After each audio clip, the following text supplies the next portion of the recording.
Hey guys, welcome back to my video. You are watching study hacker. Guys, last time logarithm के दो part हो चुके थे। ये लॉगरिथम का पार्ट 3 है। इसमें हम स्टार्ट करेंगे कंसेप्ट से जो कि है बेस चेंज फॉर्मूला। मतलब जो हम लॉग में बेस पढ़ते आ रहे थे उसको चेंज करना सीखेंगे यहाँ पे, किस तरीके से उसको चेंज किया जाता है। जैसे कि अगर एग्जाम्पल के लिए मान लो मैं जनरल बता रहा हूँ कि लॉग ए बेस बी इस तरीके से है, तो अगर आपको उसका बेस चेंज करना है तो बेस चेंज आप जो चाहो वो भी बेस ले सकते हो। जैसे कि मैं सी ले लेता हूँ, तो इसको मैं इस तरीके से लिख सकता हूँ, लॉग सी बेस ए। मैंने क्या यहाँ पे बेस चेंज कर दिया है, मैंने यहाँ पे बेस क्या सी कर दिया है। आपकी जो मर्जी हो वो वाला बेस ले सकते हो, सेम बेस। यहाँ पे क्या है, सेम बेस होना चाहिए दोनों, इस तरीके से। और इस तरीके से हम लॉग ए बेस बी को लिख सकते हैं। जैसे कि एक एग्जांपल से समझ लेते हैं। जैसे कि अगर मेरे पास यहाँ पे है, अगर लॉग मान लो 5 बेस 3 है, मुझे मुझे लिखना है 10 बेस पे, मुझे लिखना है 7 बेस पे लिखना है, तो मैं इसको लॉग 7 बेस 3 अपॉन में लॉग 7 बेस 5, मतलब जो मर्जी हो उस बेस पे लिख सकते हैं आप। तो ये होता है आपका बेस चेंज फॉर्मूला। ठीक है, इसके साथ इसमें एक स्पेशल केस होता है। स्पेशल केस क्या है इसमें, जैसे कि अगर मैं जैसे कि हम जो बेस है वो चेंज कर रहे थे। अगर मैं बेस चेंज कर रहा हूँ, उस जो बेस है मैं वही ले लूँ जो मेरा डोमेन में रखा हुआ है। डोमेन मतलब जो इनपुट डला हुआ है उसको ही अगर मैं बेस ले लूँ तो क्या बन के आता है देखते हैं। जैसे कि लॉग ए बेस बी है, तो जो डोमेन में है यानी कि मेरा डोमेन में क्या है बी है, तो अगर मैं उसी बेस पे ले लूँ तो बी बेस इस तरीके से लिख सकता हूँ मैं इसको। तो यहाँ से बी, यहाँ पे मैंने प्रॉपर्टी लिखाई है आपको, log a base a equal to कितना है 1। तो ये ऊपर वाला क्या हो जाएगा 1 अपॉन में कितना हो जाएगा लॉग बी बेस ए। मतलब यहाँ से क्या निकल के आया, यहाँ से ये निकल के आया कि हम इनपुट को यानी कि डोमेन को और बेस को चेंज कर सकते हैं, उसको क्या है रेसिप्रोकल में लिख सकते हैं। जैसे कि एक एग्जांपल समझते हैं। जैसे कि अगर मेरे पास लॉग 5 बेस 3 है, तो मैं इसको 1 अपॉन में लॉग 3 बेस 5 लिख सकता हूँ। मतलब यहाँ से हम क्या सीखे, यहाँ से हम ये सीखे कि बेस को और डोमेन को इंटरचेंज कर सकते हैं हम, बट उसको क्या है रेसिप्रोकल में लिखना पड़ेगा। ठीक है, एक तो बेस चेंज फॉर्मूला से इतना आपको सीखना पड़ेगा। इसका लेते हैं क्वेश्चन। आई होप कि आपको बेस चेंज फॉर्मूला जो है अच्छी तरीके से समझ में आया होगा। इसका लेते हैं question. Find the value of log base a b a plus 1 upon log b base a b. तो लॉग का कोई भी क्वेश्चन हो, तो मैंने आपको बहुत बार बता चुका हूँ कि कोशिश क्या करो जो बेस है ना वो उसको हम कैसे भी कैसे करके सेम ला पाए। कोशिश क्या करो कि जो बेस है हमारा सेम हो जाए। ठीक है, और बस लॉग के सारे क्वेश्चन खत्म हो जाते हैं अगर आपको अच्छी तरीके से प्रॉपर्टी आती हो और बेस को सेम बनाने की प्रैक्टिस हो अगर आपको। तो देखो यहाँ पे क्या है, देखो इस तरीके से लॉग मैं क्या सेम बेस बनाने की कोशिश कर रहा हूँ, तो यहाँ पर लॉग ए बी बेस ए लिख सकता हूँ। ठीक है, इसके बाद प्लस इसको मैं देखो अभी मैंने जो लिखाया है 1 अपॉन लॉग ए बेस अगर बी होता है तो इसको मैं क्या लिख सकता हूँ मैं लॉग बी बेस ए। मतलब इंटरचेंज करोगे तो रेसिप्रोकल लिखेंगे उसका। ठीक है, तो इसको इंटरचेंज करूंगा तो मैं इस तरीके से लिख सकता हूँ इसको log a b base b लिख सकता हूँ इसको। ठीक है, अब एक और प्रॉपर्टी, क्योंकि जो लॉग के सारे क्वेश्चन है तो प्रॉपर्टी पे बेस्ड होते हैं। प्रॉपर्टीज एंड जो बेस चेंज फॉर्मूला है, और इसी कंसेप्ट है जो बेसिक बेसिक कंसेप्ट है इसी पर बेस्ड होते हैं। और दूसरी प्रॉपर्टी क्या है जो मैंने बताई थी पहले पार्ट में, log a plus log b equal to कितना लिख सकते हैं हम, लॉग ये मल्टीप्लीकेशन में हो जाएंगे लॉग ए बी। तो अब इसमें यही वाला फॉर्मूला लगाते हैं, तो ये कितना हो जाएगा लॉग ए बी बेस है, और ये क्या हो जाएगा ये भी ए बी हो जाएगा। अब देखो फिर से इनपुट और जो बेस है हमारा सेम हो गया, तो आंसर क्या हो जाएगा 1। तो यहाँ से कितना आया लॉग 1। और लॉग 1 मैंने बता चुका हूँ बहुत बार, ग्राफिकली बताया मैंने। Log 1 irrespective of base zero answer होता है, क्योंकि आप ग्राफ से भी समझ सकते हो। ठीक है, जो कि मैंने पहले पार्ट में अच्छी तरीके से समझाया है। ठीक है, तो ये फाइनल आंसर है अपना। तो इस तरीके से बिल्कुल बेसिक क्वेश्चन होते हैं लॉगरिथम के, और इस तरीके से किए जाते हैं। अब मैं जो एक क्वेश्चन ले रहा हूँ वो एनडी 2021 फर्स्ट पेपर का है। एनडीए 2021 फर्स्ट पेपर का है। फाइंड द वैल्यू ऑफ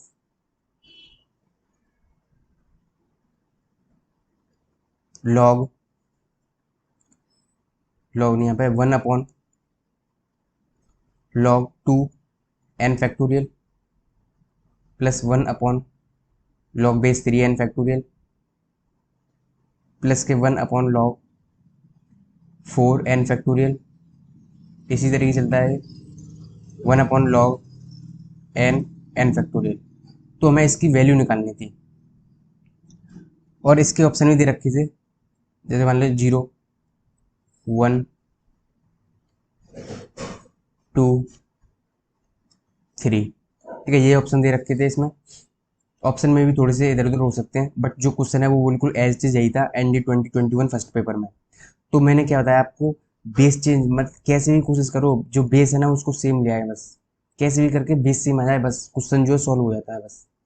तो देखो ध्यान से, इसका अगर मैं रेसिप्रोकल लिखूंगा तो मैं इसको इंटरचेंज कर सकता हूँ, एन फैक्टोरियल 2 लिख सकता हूँ मैं इसको, प्लस के जब मैं इसको इंटरचेंज करूंगा तो इसको एन फैक्टोरियल 3 लिख सकता हूँ। इंटरचेंज कर दिया मैंने डोमेन और बेस को, प्लस के इसको क्या लिख सकता हूँ मैं, लॉग एन फैक्टोरियल 4 लिख सकता हूँ। ठीक है, इसी तरीके से इसको क्या लिख सकता हूँ मैं, लॉग एन फैक्टोरियल। अब एन मैंने क्या बोला है कि कोशिश क्या करूँ कि जो बेस है वो अपना सेम हो जाए, क्योंकि बेस सेम हो जाए तो क्वेश्चन पूरे तरीके से खत्म हो जाता है वहीं पे। तो इसमें ध्यान से देखो, इसमें क्या है, log a plus log B वाली प्रॉपर्टी लगी, जो कि लॉग ए भी होता है। तो यहाँ पर क्या है, सब एडिशन में, तो क्या है, सब प्रोडक्ट में हो जाएंगे 2 × 3 × 4, कहाँ तक, एन तक। ठीक है, तो आपको फैक्टोरियल का कंसेप्ट भी आना चाहिए यहाँ पे। अगर आपको एन फैक्टोरियल लिखना है तो एन फैक्टोरियल कैसे लिख सकते हैं, एन एन माइनस के 1 एन माइनस के 2, इस तरीके से चलता रहता है, 3 2 और 1। जैसे कि मुझे 5 फैक्टोरियल लिखना है तो ये कितना होता है, 5 × 4 × 3 × 2 × 1, ये होता है फैक्टोरियल। तो देखो इसमें ध्यान से देखो, 2 × 3 × 4 इस तरीके चल रहा है, तो मतलब इस पूरे को क्या लिख सकता हूँ मैं, एन फैक्टोरियल। तो मतलब लॉग एन फैक्टोरियल और एन फैक्टोरियल आ गया। अब ये फिर से सेम हो गए तो आंसर क्या होगा, 1। तो इसमें हमारा करेक्ट ऑप्शन लिखा होगा, बी ऑप्शन जो है करेक्ट होगा। तो जो आंसर है वो क्या आएगा, 1 आएगा। सेम क्वेश्चन आया था एनडी 2021 में, बिल्कुल इजी क्वेश्चन है। इसके बाद लेते हैं अपन लोग नेक्स्ट क्वेश्चन। नेक्स्ट क्वेश्चन क्या है, ये बिल्कुल फैमिली ऑफ क्वेश्चन की तरह समझ सकते हो आप। ठीक है, इस तरह के क्वेश्चन भी आने चाहिए आपको। जैसे फाइंड द वैल्यू ऑफ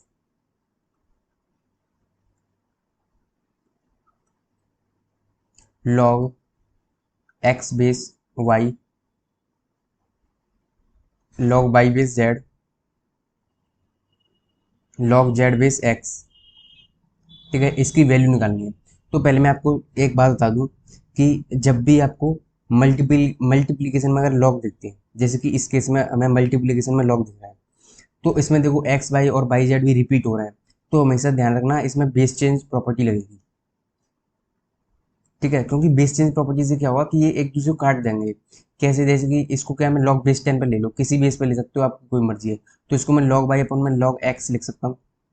ठीक है, बेस लिखने से कोई जरूरत नहीं है, कॉमन क्या है, 10 होता है, किसी बेस पे ले सकते हो, उससे फर्क नहीं पड़ेगा। तो मैं इस वाले को इस तरीके से लिख सकता हूँ। ठीक है, अब देखो यहाँ पे प्रोडक्ट है, इसको क्या लिख सकता हूँ मैं, लॉग जेड अपॉन में लॉग वाई, लेकिन ये सभी क्या है, सेम बेस पे होने चाहिए। ठीक है, इनटू ये कितना हो जाएगा, लॉग एक्स अपॉन में लॉग जेड लिख सकते हैं इसको। तो जब भी प्रोडक्ट में दिखे तो हमेशा बेस चेंज प्रॉपर्टी लगानी है। तो ध्यान से देखो, ये कट गए, क्वेश्चन कितना सरल हो गया। तो आंसर क्या आ गया, 1 आ गया फाइनली आंसर। तो ये क्या अपना फाइनल आंसर है। तो मैं यहाँ से ये सिखाना चाहता हूँ कि जब भी लॉग जो है अगर वो प्रोडक्ट में दिख रहे हैं तो हमेशा क्या करो, बेस चेंज जो प्रॉपर्टी है उसका यूज करो। जैसे कि एक और क्वेश्चन लेते हैं इसमें, find the value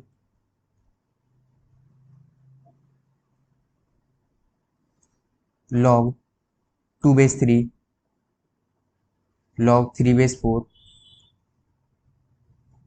log 4 base 5, इसी तरीके से लॉग 2047 2048। देखो इस तरीके से क्वेश्चन है। तो मैंने पहले बता दिया है कि जब भी लॉग मल्टीपल में दिख रहे हैं मतलब बेस चेंज प्रॉपर्टी याद करना है आपको। ठीक है, तो यहाँ पे देखो फिर से क्या है, लॉग क्या है मल्टीप्लीकेशन में दिखे तो क्या है बेस चेंज प्रॉपर्टी लगाएंगे। तो इसको मैं लिख सकता हूँ लॉग 3 में लॉग 2, क्योंकि बेस चेंज में क्या है एक दूसरे को कैंसिल कर देते हैं, इस वजह से। इसको क्या लिख सकता हूँ मैं लॉग 4/log 3। इसको क्या लिख सकता हूँ मैं लॉग 5/4 log 4। ठीक है, इसी तरीके से इसको क्या लिख सकता हूँ मैं लॉग 20, एक इससे पहले वाली टर्म लिख रहा हूँ। ठीक है, इससे पहले वाली क्या होगी, जीरो, ये होगी 2046। अब इसके बाद क्या होगी लॉग 2048 अपॉन में लॉग 2047 होगी। ठीक है, अब देखो यहाँ पे log 3 से log 3 कैंसिल हो गया, log 4 से log 4, इस तरीके से log 5 से log 5, इसी तरीके से log 207 से log 207, क्योंकि ये क्या मल्टीप्लिकेशन में बेस चेंज प्रॉपर्टी कैंसिल हो गए। ठीक है, इसी से log 2046 के लिए यहाँ पे होगा कोई, उसको काट देगा। तो फाइनली क्या बचा अपना आंसर, एक तो 2048 बच गया, ठीक है, और एक log 2 बच गया। ठीक है, 2048 कितना होता है log 2 की पावर 11 होता है, अपॉन में 2 होगा, अपॉन में log 2 होगा, इक्वल टू 11 क्या है 12 आ जाएगा, और ये बचेगा log 2 अपॉन में log 2, ये क्या कैंसिल हो जाएंगे। फाइनल आंसर क्या है अपना 11। तो ये क्या है अपना फाइनल आंसर है। तो मैं, ठीक है, तो मल्टीप्लिकेशन में दिखे लॉग तो क्या सीधे सीधे जो बेस चेंज प्रॉपर्टी है वो वाली लगानी है। ठीक है, इसके बाद आते हैं हम नेक्स्ट कंसेप्ट पे।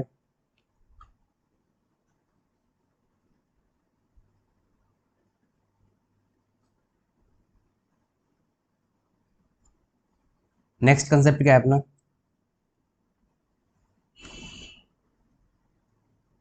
कि देखो जब भी आपको कभी इस तरीके से दिख रहा है, यहाँ पे क्या कंसेप्ट लिखते हैं,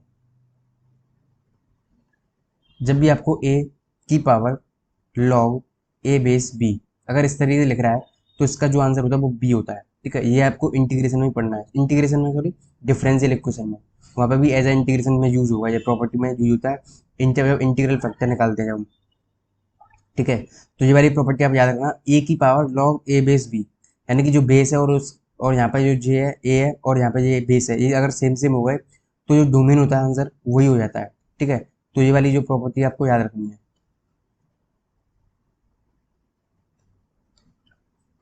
ठीक है, इसमें एग्जांपल लेते हैं, क्वेश्चन भी इसमें काफ़ी बढ़िया बढ़िया है, एग्जांपल के क्वेश्चन ही ले लेते हैं। जैसे कि यहाँ पे क्वेश्चन है, फाइंड वैल्यू ऑफ 1/25 की पावर 2 log√5 1/3। यहाँ पे देखो इसकी वैल्यू निकालनी है अपने को। ठीक है, तो इसका सॉल्यूशन करते हैं। इसकी क्या फाइंड वैल्यू, इसकी वैल्यू निकालनी है हमें, तो इसका सॉल्यूशन किस तरीके से होगा, तो मैंने क्या ये वाली प्रॉपर्टी बताई है अभी, a की power log a base b equal to b, ये क्या है, ये अपनी प्रॉपर्टी होती है। तो यही इसी प्रॉपर्टी बिल्कुल अच्छी तरीके से बेस्ड है ये। जैसे कि यहाँ पे 1.25 है, तो मैं कैसे भी करके जो हमारा देखो इसको तो मैं चेंज कर नहीं सकता बेस को √5 को, लेकिन यहाँ पर जो 1.225 है इसको मैं चेंज करके बेस जैसा तो बना सकता हूँ। तो इसी को ट्राई करते हैं 1.25 को कैसे भी करके √5 में कन्वर्ट किया जाए, जिससे कि बेस और जो यहाँ पे ए है ये सेम सेम हो जाए और अपना जो फाइनल आंसर है वो डोमेन वो निकल के आ जाए। ठीक है, तो करते हैं। तो देखो 1.25 है, तो मैं इसको लिख सकता हूँ 5 का स्क्वायर, और ऐसे भी लिख सकता हूँ कि √5 की पावर 4 भी लिख सकता हूँ इसको मैं, क्योंकि मैं √5 में क्यों लिख रहा हूँ, क्योंकि इसी तरीके से बेस लिखा हुआ है ना, इस वजह से मैं √5 ले रहा हूँ। ठीक है, तो यहाँ पर ये लिख सकता हूँ मैं, इसकी पावर कितनी है 2 है, और यहाँ पर कितना है log√5 1/3, क्योंकि मैं कोशिश कर रहा हूँ कि बेस और ये वाला जो बार वाला जो ये ए है यहाँ पर ये इस तरीके से जो है ये सेम सेम हो जाए। ठीक है, तो इसको अब इसके आगे क्या लिख सकता हूँ मैं √5, इसकी पावर -4 लिख सकता हूँ, और 2 बाहर लगा हुआ है तो -8 हो जाएगा, इक्वल टू log√5 1/3। ठीक है, अब जो बाहर जो कोफिशिएंट होता है ये वाला, ये क्या है पावर में चला जाता है, तो ये कितना हो जाएगा √5 की पावर log √5, और 1/3 की पावर कितनी हो जाएगी -8। अब देखो डोमेन, ये दोनों देखो सेम सेम हो गए, और जब भी ये दोनों सेम सेम हो जाते हैं तो क्या आंसर होता है, 1/3 की पावर कितनी हो जाएगी, -8। ठीक है, इसको 3 की पावर माइनस में यानी 3 की पावर 8 आंसर हो जाएगा इसका। इसको जब 1/3 को 3 इनवर्स लिखेंगे, माइनस माइनस प्लस हो जाएगा और 8, ये अपना क्या फाइनल आंसर है। तो इस कंसेप्ट पे बेस्ड जो क्वेश्चन बनता है वो कुछ इस प्रकार का बनता है। ठीक है, इसके बाद एक और क्वेश्चन देते हैं। ठीक है, ये फैमिली ऑफ क्वेश्चन है, मैंने एक तरह करा दिया, इससे आपको क्या प्रैक्टिस करनी है, इसी तरह के और क्वेश्चन करेंगे। ठीक है, अब नेक्स्ट क्वेश्चन लेते हैं।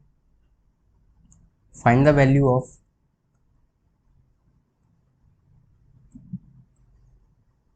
5 की पावर 2 माइनस लॉग 5/3, इसकी वैल्यू निकालनी है।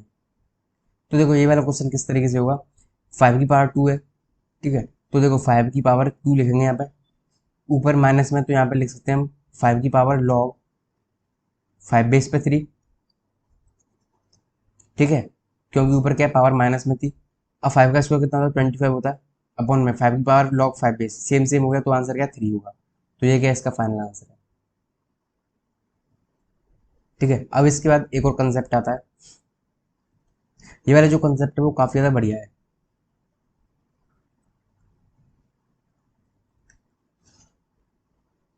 देखो इस कंसेप्ट में क्या सीखना है आपको, कि लॉग a/b, लॉग a/b ये ऑलवेज पॉजिटिव होगा या फिर ऑलवेज नेगेटिव होगा, अगर हमें ये पता लगाना हो तो किस तरीके से पता लगाते हैं।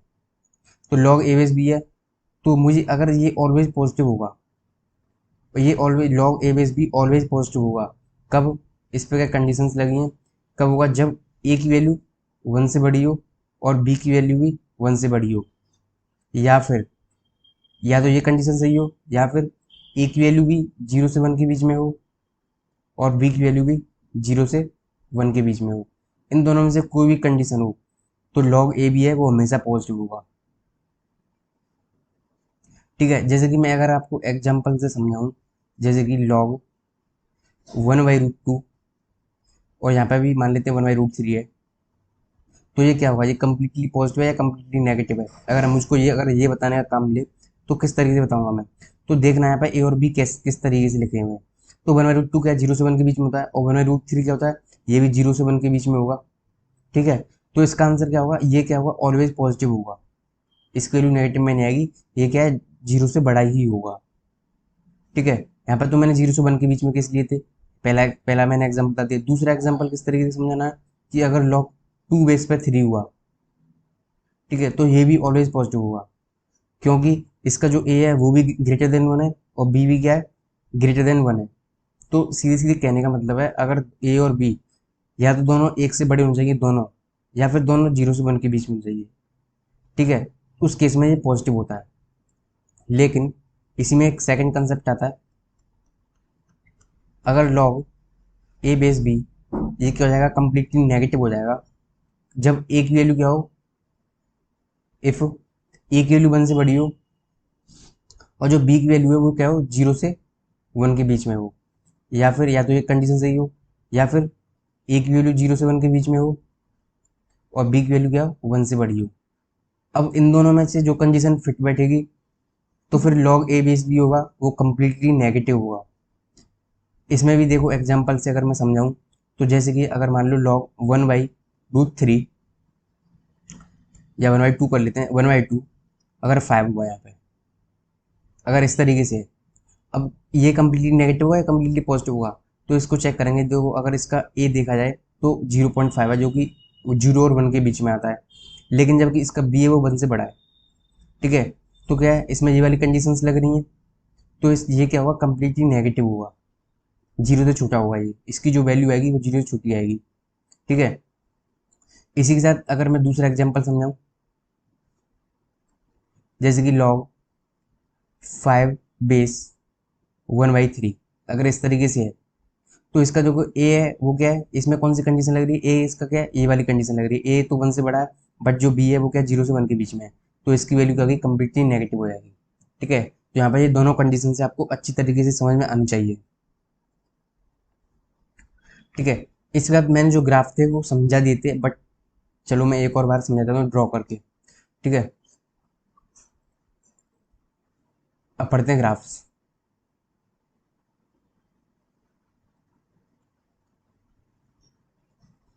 Graphs of logarithm. तो इसके बेसिकली जो लॉगरिथम के जो ग्राफ हैं वो डिपेंड करते हैं इसके बेस पे, यानी कि जो ए है ना अपना उस पर डिपेंड करते हैं। अगर एक वैल्यू 1 से बड़ी है तब अलग ग्राफ बनता है, और एक वैल्यू 0 से 1 के बीच में तब अलग ग्राफ बनता है। लॉगरिथम के दो ग्राफ बनते हैं डिपेंडिंग ऑन दी बेस ए। तो कैसे बनते हैं वो देखते हैं। ये क्या, पहला ग्राफ ले लेते हैं। जब एक वैल्यू क्या है, 0 से, पहला पढ़ते हैं, एक वैल्यू जब 1 से बड़ी हो। ठीक है, जब जो बेस है ना, अगर लॉग ए बेस भी इस तरीके से है, इसमें क्या है, जो ए की वैल्यू है यानी कि जो बेस है उस पर डिपेंड करता है ग्राफ, उसकी वैल्यू ए 1 से बड़ी है। अगर 1 से बड़ी होती है जो ग्राफ होता है वो कहाँ से पास होता है, 1,0 से। ठीक है, ये पॉइंट आपको याद रखना है, 1,0 से पास होता है, और जो ग्राफ है कुछ इस तरीके से बनता है। इसको ये बाई एक्सिस को टच नहीं करता। इसी तरीके से अगर मुझे सेकंड ग्राफ बनाना है, जब एक वैल्यू 0 से 1 के बीच में हो, उस केस में क्या होगा देखते हैं।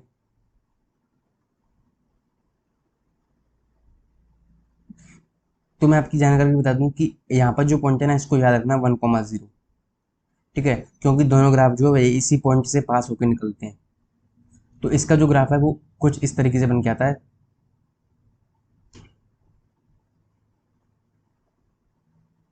इस तरीके से इस यहाँ पर भी ये क्या है, बाई एक्सिस को टच नहीं करता। ठीक है, और मैंने इनकी वैल्यू बताई थी log 1 पे। देखो log 1 पे क्या है, दोनों टाइम्स क्या है, जीरो वैल्यू होती है। तो log 1 की value irrespective of base zero answer होता है। ठीक है, और मैंने ये इन्फिनिटी वाले कंसेप्ट भी समझाए थे पहली क्लास में। ठीक है, तो वो आप जाके देख सकते हो। तो ये हुई आपकी ग्राफ की बात। ठीक है, और इसी के साथ मैं ग्राफ्स के साथ आपको जानकारी के लिए बता दूं कि ग्राफ्स में क्या होता है, जो इसी तरह मान लीजिए जो log ए बेस भी है ना, तो जो ग्राफ जो log की वैल्यू होती है ना, वो देखो इस तरीके से, अगर मान लो इस तरीके से log ए बेस बी है, तो इसका जो बेस है ना ए, अगर इसकी वैल्यू ज़्यादा होगी तो इसकी जो log ए बेस बी है ना, मान लेते हैं इसकी वैल्यू बाई है। ठीक है, तो यहाँ पर जो, ठीक है, देख मान लेते हैं यहाँ पर क्या है, बाई है, तो बाई इक्वल है, तो यहाँ पर अगर बेस की वैल्यू छोटी हुई तो जो अपना बाई है ना, बाई उसका वैल्यू क्या कम हो जाएगी। मतलब बेस के इन्वर्सली प्रोपोर्शनल होता है वैल्यू। अगर मान लो यहाँ पे तो बेस ए है और बाई की वैल्यू क्या कम हो गई। ठीक है, अगर बेस ए की वैल्यू अगर जितनी कम होगी उतनी ही बाई की वैल्यू ज़्यादा होती है। और जो बी है ना, बी की क्या डायरेक्टली प्रोपोर्शनल होती है वैल्यू। मतलब जितनी ज़्यादा डोमेन आती जाएगी उतनी ही वैल्यू बढ़ती जाएगी। बट बेस का क्या इन्वर्सली प्रोपोर्शनल होती है। अगर बेस बढ़ाते जाओगे 5, 10, 15, वैल्यू उतनी ही घटती चली जाएगी। ठीक है, इसी पे बेस्ड मैं एक एग्जांपल बताता हूँ आपको। जैसे कि देखो, तो इसी तरीके से ले लेते हैं वैसे, log 10 alpha, log 5 alpha, log e alpha, log 20 alpha, log 15 alpha. इस तरीके से अल्फा क्या है, यहाँ पे मैंने कोई कांस्टेंट है, ठीक है, मैंने रैंडमली ले लिया है। अब इसमें बताना है कि कौन सी वैल्यू बड़ी है कौन सी वैल्यू छोटी है। ठीक है, तो मैंने क्या है, सीधे जाना बेस पे। बेस जिसका बड़ा होगा उतनी ही वैल्यू छोटी होगी। यानी कि अगर मैं सबसे छोटी वैल्यू बात करूँ, तो सबसे छोटी वैल्यू कौन सी होगी, जिसका बेस बड़ा होगा। तो बेस यहाँ पे देखो 20 इसका बड़ा है बेस, तो मतलब सबसे जो छोटी वैल्यू होगी वो कितनी होगी, लॉग बेस 20 अल्फा। ठीक है, ये सबसे छोटी वैल्यू है, लॉग बेस 20 अल्फा। इससे बड़ी क्या होगी, लॉग 15 बेस अल्फा, क्योंकि 20 से फिर इससे ठीक है। इसी के बाद अब फिर इसके बाद बेस को देखते चलना है आपको सिर्फ, log base 10 alpha, log 5 base alpha. और सबसे बड़ी वैल्यू किसकी होगी, ई की, क्योंकि आपकी जानकारी बता दूं अगर आपको नहीं पता तो लॉग ई की जो वैल्यू 2.71 इस तरीके से कुछ होती है। तो सबसे बड़ी जो वैल्यू होगी यहाँ पर किसकी होगी, लॉग ई बेस अल्फा की होगी। ठीक है, तो बेस जितना ज़्यादा ज़्यादा बड़ा होगा उतनी ही वैल्यू उसकी कम होगी, और बेस जितना ज़्यादा छोटा होगा उतनी ही वैल्यू उसकी ज़्यादा होगी। ठीक है, और यहाँ से एक रिजल्ट और बता दूं आपको। इसके बाद एक लास्ट क्वेश्चन करेंगे, देन चैप्टर फिनिश हो जाएगा ये। ठीक है, यहाँ पे एक डायरेक्ट रिजल्ट है, जैसे कि ये कभी अलजेब्रा में यूज होता है, जैसे कि if A plus B plus C की वैल्यू अगर ज़ीरो होती है, देन ए क्यू प्लस के बी क्यू प्लस के सी क्यू की जो वैल्यू होती है वो 3 AB C होती है। ठीक है, इस रिजल्ट को डायरेक्ट याद करना है आपको, क्योंकि ये क्या है, एक इम्पोर्टेंट रिजल्ट है, इसको आपको याद करना है। अब आया कैसे, अगर आने की बात किया जाए तो किस तरीके से आया, तो A plus B equals to minus के सी लिख सकता हूँ। ठीक है, सभी देखो यहाँ पे क्यूब में, तो मैं क्या कर रहा हूँ, दोनों तरफ क्यूब कर रहा हूँ। ठीक है, तो ए प्लस बी क्यू का फॉर्मूला लगाना है, ए क्यूब प्लस के बी क्यूब प्लस के 3AB, और यहाँ क्या लिखेंगे, A plus B equals to minus के सी क्यू।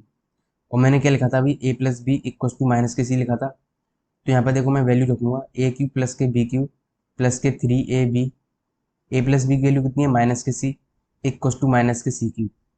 तो ये हो जाएगा ए क्यू प्लस के बी क्यू, माइनस के सी क्यू को उधर लेके आऊँ तो प्लस के सी क्यू हो जाएगा, इक्वस टू इसको अगर मैं उधर ले जाऊँगा तो कितना आएगा, 3ABC। इस तरीके से क्या है, हम इसको ड्राइव भी कर सकते हैं। ठीक है, तो लेकिन आपको क्या ड्राइव नहीं सीखना है, आपको क्या सीखना है, डायरेक्ट रिजल्ट याद करना है। अगर ए प्लस बी प्लस जीरो होता है तो ए क्यू प्लस के बी क्यू प्लस के C Q equal to 3ABC होता है। इसके बाद एक प्रॉपर्टी और है, ये भी क्या है, इंपोर्टेंट प्रॉपर्टी है, PYQ आ चुका है इसमें।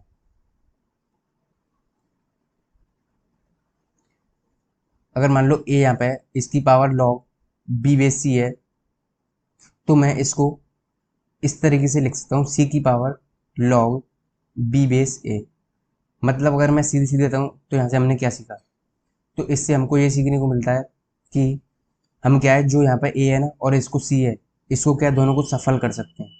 ठीक है, ए की जगह सी लिख सकते हैं और ए की जगह और सी की जगह ए लिख सकते हैं, इन दोनों को क्या इंटरचेंज कर सकते हैं। ठीक है, जैसे कि इसमें अगर मैं एक क्वेश्चन बताऊँ आपको, फाइंड वैल्यू ऑफ